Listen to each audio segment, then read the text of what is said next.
What's going on, everybody? Welcome back to the Mid-Level Media channel, your hub for everything physical media and entertainment. I am Ken. Today, guys, look, we're here to talk about some 4K titles. We're doing 3 reviews in one video because sometimes, guys, I get a lot of stuff in and I have to group stuff together sometimes. I don't do it too often. I try to give like each 4K like its own review, or sometimes I just don't review it and I wait till the end of the month ranking to do it.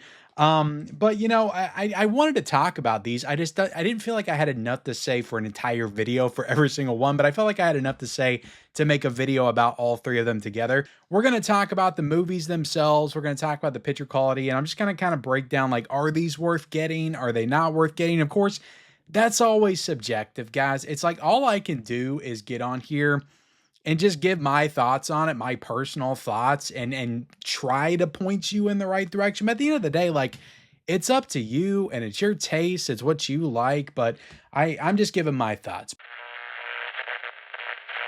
Let's talk about Mickey 17. Now, I actually got the Blu-ray because Warner Brothers sent this to me by mistake, and because I put in for the 4K, they sent me the Blu-ray, and then I asked them nicely, guys, okay? I'm not trying to be entitled or anything, but I was like, you know what? I usually review 4Ks on my channel. Can you send me the 4K? And they did. They sent me the 4K because Warner Brothers is awesome. Warner Brothers is cool like that. So I got the Blu-ray now, and I got the 4K, which is nice because the 4Ks don't come with Blu-rays from Warner Brothers. That's the one kind of sizable negative with Warner Brothers when you compare them to the other studios. I love them because they're doing new special features with their releases, and their 4Ks usually look really great, but that's kind of the negative with Warner Brothers, and their Blu-rays don't have freaking slipcovers. But because I got both of them, I actually got to be able to compare like the 4K to the Blu-ray, and I don't usually get to do that with the Warner Brothers, movies that I get from them. But getting into my brief thoughts on the film itself, Mickey 17. I don't know, guys. I really love Parasite. I do. I think that's a great movie. Won Best Picture back in 2019. I saw that in an art house theater. I think it was like the day after Christmas, like December the 26th, 2019. Like, I was really excited to see it, saw it in the theaters, and it delivered. It was a great movie. Other than that, I'm never super enthusiastic after I get done watching a Bong Joon-ho movie. I did not like the Okja movie that he did on Netflix a few years ago. Memories of a Murder, is that what it's called? Memories of a Murder. That was okay, but also that had like some weird quirks and comedy moments where I just didn't think it was that necessary. I'm just not on the same wavelength with him when it comes to like his comedy. And at this point, like I get it. Like he's commentating on like class and social structures and things like that. And that's pretty much what he does with like all of his movies. And I still have not seen Snowpiercer. I need to give that one a chance. I need to check it out. But from what I hear, that's very much like class and social dynamics and structures and all that stuff, rich versus poor. Like, that's just what he does. Like, it feels like with every single one of his movies. And it's no different here. You know, you have Mark Ruffalo, who's like a failed senator or congressman or politician, and he's leading this colony in the space. They got this duplicating machine where he's like testing this duplication process on a human, and Robert Pattinson is the subject that they use to do that. And they're on the 17th version of him. That's where the title Mickey 17 comes from. Movie's got good special effects. It looks really good. It's a really good looking movie. I'll never say that Bong Joon-ho cannot direct a beautiful, well shot film, because he absolutely can. I just don't get down like with some of his stories and some of his performances. I couldn't get into any of the performances in this movie. Like, Robert Pattinson's a great actor, and I know that.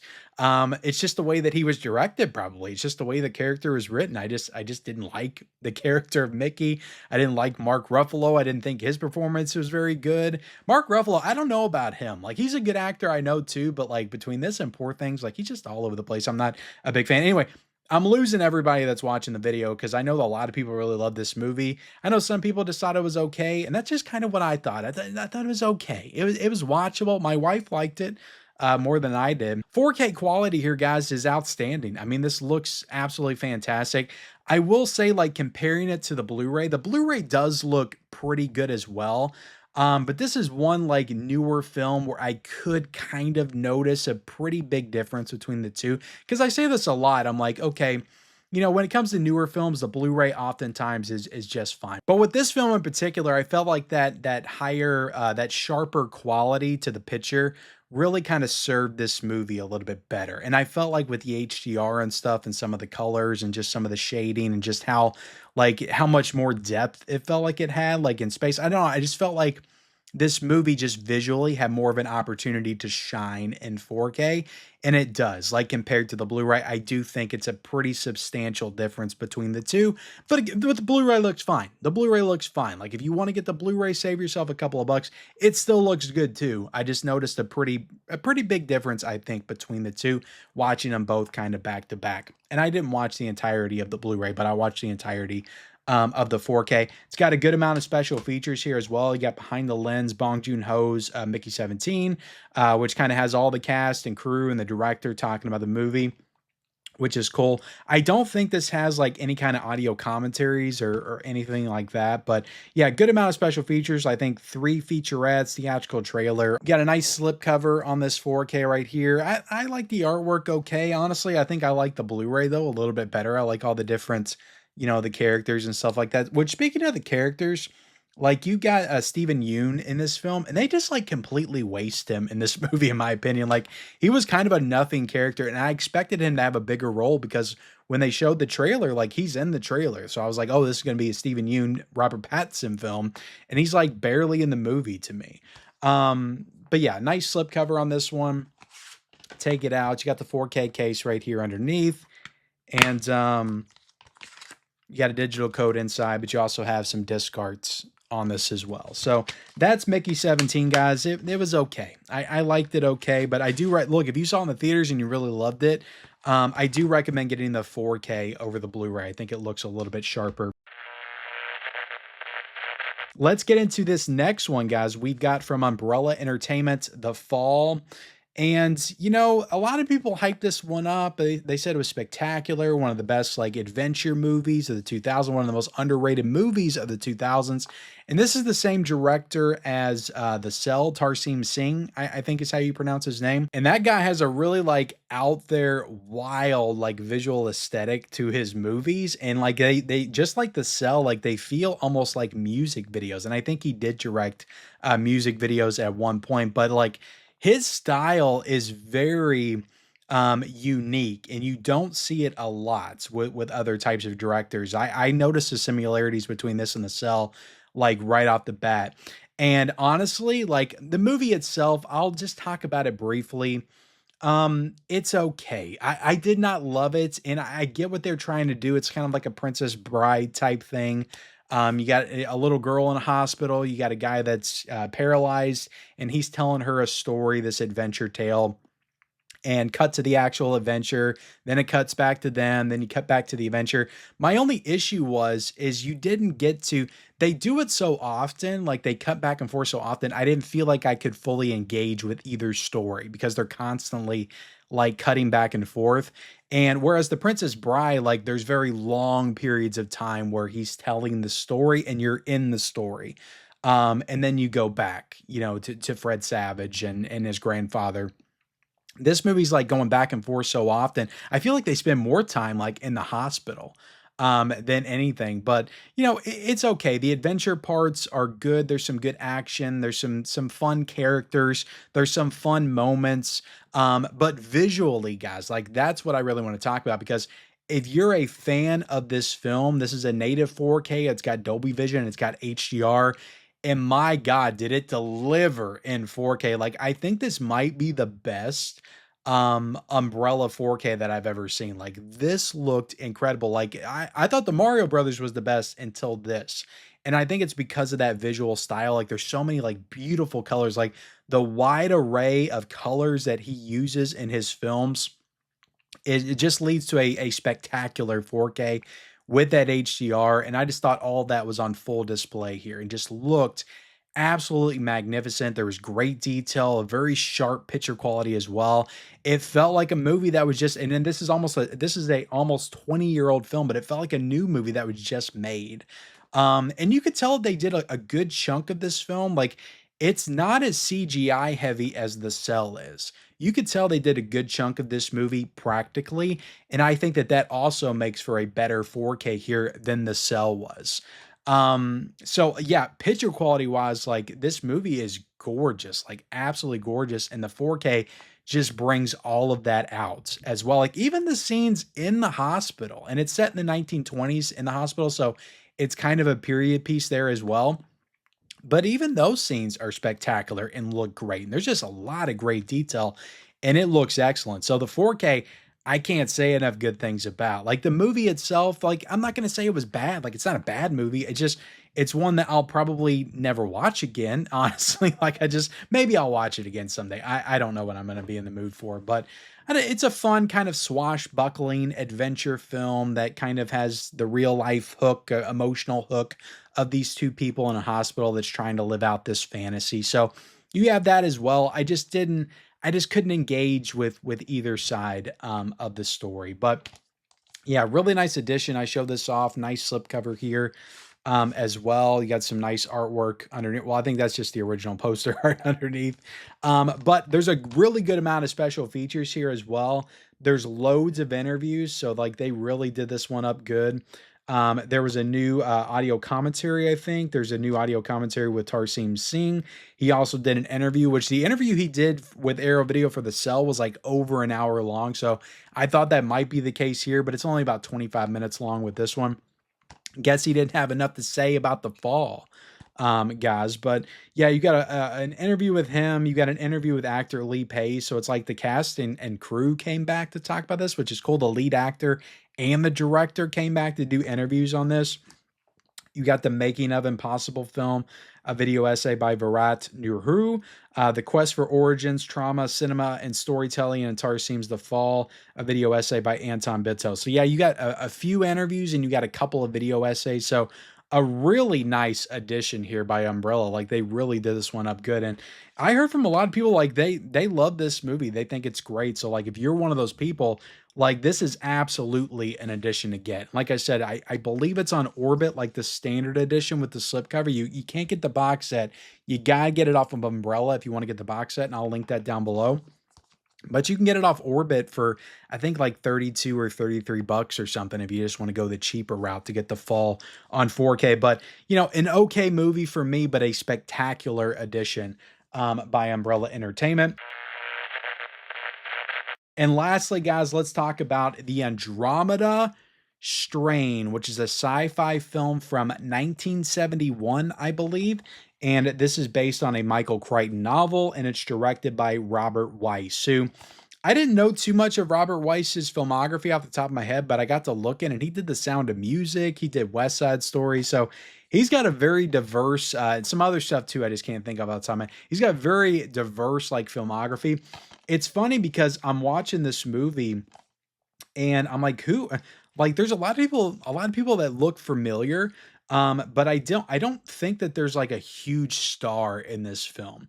Like you have Arthur Hill, you have David Wayne, James Olsen, Kate Reed, and I got to reading about the cast, and they said that they purposefully cast like unknowns because they wanted to make it feel like more like a documentary, more realistic, and also to help out with the budget as well, which I actually thought was kind of cool because this movie does kind of play out almost like a documentary. It's almost like a trial. Like you're sitting there living this scientific trial with these scientists as they're testing stuff, as they're experimenting with stuff, as they're trying to figure out like what this unknown thing is from outer space that could potentially threaten all of mankind. Like you're with them throughout that entire time, which makes for kind of a slow burn of a film. I was pretty engaged the whole time though. Like I was pretty interested in what was going on. And at some moments, like I was kind of on the edge of my seat, but I could totally see some people watching this movie and being like, oh, this is such a slow burn. I can't sit through this. This is so boring. I gotta check my phone now. I could see people being like that, but I don't know. There was something about it. And there's just something about like this time period with filmmaking that just kind of draws me in at this point. I love the 70s. So I thought this was a pretty cool movie. I enjoyed this one. It is like 2 hours and 10 minutes long, I think, or maybe it's just a hair over No, it's 2 hours and 11 minutes long, but it's basically because when this was first announced, I was thinking this might take place, like, in space, but this takes place in an underground, laboratory scientific facility, and they bring in all like the top scientists to try to figure out like what this organism is that came from outer space and killed all these people in this small town. So it kind of plays out more like a contagion type story, kind of similar to the Crazies, which I just talked about on the channel. The Crazies, the original and the remake. But this is from the scientists' point of view. Like you're not like everybody in the town's dead. Like they're dead like instantly. That happens like in the first 5 minutes of the movie. And well, not everybody, but I don't want to spoil too much if you haven't seen the movie. And then but then after that, you're just trying to, the government's trying to figure out what they want to do. Do they want to blow this town up to smithereens to try to contain it? But the scientists want them to wait because they're still trying to figure out what it is. Is a bomb even going to help? Is it going to make things worse?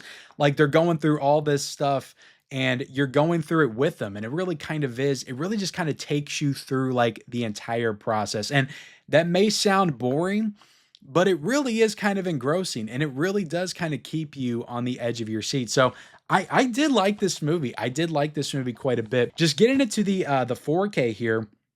This is a native 4K. It's got Dolby Vision. It's got HDR10. I thought it looked gorgeous. There was an incredible amount of detail here. And I mean, Arrow Video is just kind of known for quality at this point, guys. So it's like Arrow Video did the 4K, like you kind of expect it to look great. But this is a movie that, again, it's kind of visually, it's kind of plain. It's a little boring in most parts, but like when they're descending in the laboratory, like the different levels have different colors and stuff, and they're wearing like these colorful lab coats and things like that, and all that stuff really pops with that HDR and Dolby Vision. And there's other stuff as well that kind of pops, but just incredible detail, on the faces and the outfits and just all throughout the movie. There is a lot of moments where you're because like I said, you're in this process with them where you're looking at computer screens, you're watching like little typewriters type letters, like the amount of time it holds on a typewriter typing letters, like that probably makes up like 20 minutes of the film's runtime. So there are moments where it's like, okay, this isn't necessary in 4K, but the moments that I think do shine in 4K do make it worth it in 4K. So yeah, I thought this is pretty spectacular in 4K. I don't have, like, I've got the Blu-ray from Universal. Honestly, guys, I was gonna try to compare the two. I didn't have time to pop that in and check it out, but I'm sure this looks leaps and bounds better than the Universal. I think it's Universal. Yeah, the Universal Blu-ray that came out. I think I got that from Groove for like $5 or something a while back. But this also did have an Arrow version, an Arrow Blu-ray. So if you have that Arrow Blu-ray, and I think all the special features that are on this, which is not much, I'll be honest, there's a appreciation by critic Kim Newman, who's on a lot of stuff. But this looked like an older feature that I think came out with the initial Blu-ray release. And then there's some past like archival features as well. I think there was just one new Arrow Video feature to begin with. So. And then you had an audio commentary here by critic Brian Reisman. So yeah, they didn't do anything new with this. I think they just ported over all the same features. So if you had that Blu-ray edition from Arrow Video, I can't speak to how big of an upgrade this is over that, but I have to imagine it's a pretty significant upgrade. I mean, you got the Dolby Vision, the HDR, and I do think those colors just really pop in 4K. But yeah, that's my thoughts on the Andromeda Strain. That's my thoughts on all these guys. Did we go over everything? I unboxed this before. I'll do it a little bit again. Again, guys, I'm all over the place. I apologize. I tried to get through these as quick as I could. They're all solid releases. I mean, they're all solid 4K releases.